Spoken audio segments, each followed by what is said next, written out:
40 گھوڑ سواروں کے پروٹوکول میں چلتی تھی، سبحان اللہ، اور یہ ان کے ذاتی پروٹوکول تھا ان کا 40 گھوڑ سواروں کے ساتھ. اور حضرت خدیجہ نے اپنی بہنوں اور اپنے عزیز و اقارب کی کفالت کی اور ان کو اپنے پاس رکھا تا وقت یہ کہ وہ اس دنیا سے رخصت نہ ہو گئے، یعنی ان کی ذمہ داری اٹھائے رکھی. اور جب رسول خدا کی زندگی میں تشریف لائیں تو رسول خدا صلی اللہ علیہ وآلہ وسلم کے کہنے پر اصحاب صفہ کی ذمہ داری اٹھائی، ان کو گھر سے کھانا بنا کر بھیجا کرتی تھی. یہ وہ خاتون تھیں جن خاتون کو جو ہے وہ ایک رول ماڈل کے طور پہ دیکھا جاتا ہے. آج ہم بی بی کا ذکر کریں گے اور اس سال کو یاد کریں گے جب بی بی 10 رمضان کو 4 سال قبل ہجرت اس دنیا سے رخصت ہوئیں. تو وہ سال عام الحزن کہلایا، اس لیے کہ وہاں پر رسول خدا صلی اللہ علیہ وآلہ وسلم نے تمام سال نہ اپنے نئے کپڑے بنوائے، نہ خوشبو استعمال کی، نہ گیسو سوارے، اور نہ ہی کوئی خوشی کا دن منایا، اور پورا سال گریہ کرتے رہے اور اپنی مرحومہ زوجہ کو یاد کرتے رہے. تو پھر خدا نے باقاعدہ قرآن مجید فرقان حمید میں یہ ارشاد فرمایا کہ اے نبی اس عام الحزن کو تمام کرو، یہ نہ ہو کہ تمہارے ساتھ تمہارے صحابہ اور تمہاری امت اس سال میں پورا اسی طرح روتی رہے تمہاری سنت کے مطابق. تو یہ وہ الفت اور مودت اور محبت کا رشتہ تھا رسول خدا سے حضرت خدیجہ کا.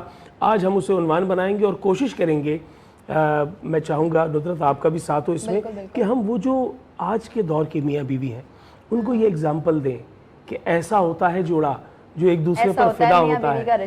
جی، اور وہاں مشکلیں بھی آتی ہیں، پریشانیاں بھی آتی ہیں، پیٹ پہ پتھر باندھنے پڑتے ہیں، ٹھیک ہے نا. وہ 40 گھوڑ سواروں کے پروٹوکول میں چلنے والی خاتون پیٹ پہ پتھر باندھ رہی ہیں، 3 سال کا بائیکاٹ شاب ابی طالب کا دیکھ رہی ہیں، تکلیفیں دیکھ رہی ہیں، اور پھر رسول خدا صلی اللہ علیہ وآلہ وسلم کی جانب سے اور ان کی جانب سے آپس میں جو محبت اور خلوص ہے وہ ہم موضوع بنائیں گے آج. اور آج ہمارے پاس سیگمنٹ بھی ہیں بہت سارے جن میں ہمارے مہمان بھی ہیں. تو سب سے پہلے میں تعارف کرواؤں گا دائیں جانب اور پھر آپ بائیں جانب تعارف کروائیے گا. دائیں جانب ہمارے پاس آج کے اہم مہمان جن کا ہمارا ایک سیگمنٹ ہے. آج کا مہمان ایک ایسی شخصیت جن کے لیے میں یہ کہتا ہوں کہ پاکستان میں جو کام کیا جا رہا ہے سب لوگ اپنا کام کر رہے ہیں، لیکن ہم جو اپنے گھروں میں بیٹھے ہیں ہمارا کام یہ کر رہے ہیں. تو پہلے فریم میں ان کو دکھا دیجئے. کوکب اقبال صاحب چیئرمین کنزیومر ایسوسی ایشن آف پاکستان ہمارے ساتھ موجود ہیں. آپ نے یہ سفر برس پہلے اس کا آغاز کیا جب پاکستان میں کنزیومر رائٹس کے حوالے سے اویئرنیس کا کوئی تصور ہی نہیں پایا جاتا تھا، اور پھر جب یہ کام شروع کیا تو اس کو اس انداز میں شروع کیا کہ نہ صرف یہاں کراچی میں جہاں سے اس کا مرکز ہے پورے پاکستان میں پھیلا دیا. اب ان کی حرارگی پورے پاکستان میں موجود ہے، اور مسلسل بار بار آپ جب ٹیلی ویژن پہ کسی بھی صارف کے حق کی بات سنتے ہیں تو اس کے پیچھے کوشش و کاوش ان کی نظر آتی ہے.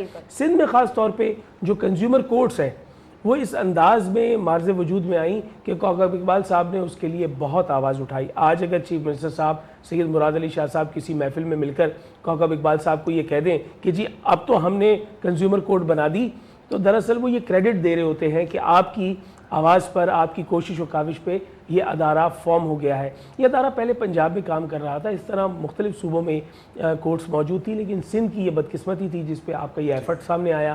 پاکستان سے اتنی محبت کرتے ہیں کہ ایک زمانہ ہوا پاکستان کا قومی ترانہ جو ہے وہ مختلف تقریبات اور ہمارے سینما گھروں سے مفقود ہو گیا تھا، جبکہ ہمارے پڑوسی ملک میں بارہا اس بات کا اہتمام کیا جاتا ہے کہ وہاں پر قومی ترانہ جو ہے وہ چلایا جائے اور پھر تقریب کا آغاز کیا جائے.